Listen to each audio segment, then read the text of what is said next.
Officially, anyway, spring has been around for about 2 weeks now. But because of our frequent sway from spring-like conditions to winter weather and back this year, you might want to keep these tissues handy, and especially in the days to come. Especially you. Yeah.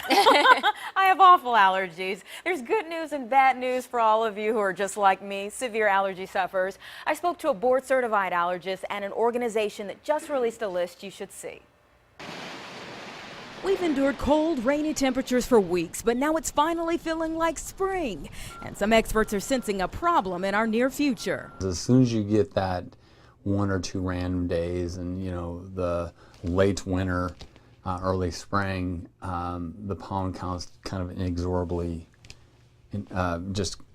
rise. But the sharp rise in pollen is relative. It's kind of like, talking about taxes, I think it's bad every year.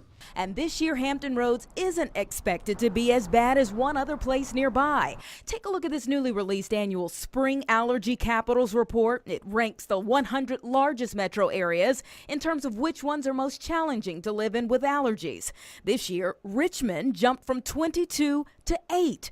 In contrast, Virginia Beach fell from 20 to 66, and Washington, D.C. remained just about the same. A representative with the organization that published the study says they rank cities based on 3 factors: pollen score, allergy medicine usage, and the ratio of board-certified allergists to patients. I certainly would never tell a patient not to move to an area or accept a newer job if, in a city that was higher up on the allergy sufferer list. Dr. Craig Koenig says aside from pollen, the mold could be an issue too. For our area,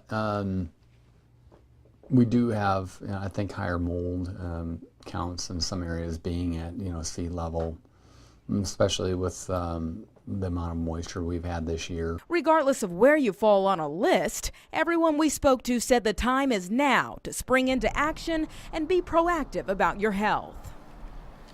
The makers of that list say the pollen score is what made the difference, shaking up the numbers specifically for our region. If you're not going to stay indoors or see an allergist, try to keep windows closed and remember to rinse off at the end of being outside for extended periods. And keep an eye out. There's a new steroid nasal spray that just hit store shelves. It's a lot like Flonase, and a tablet for grass allergy sufferers is about a year away. May help.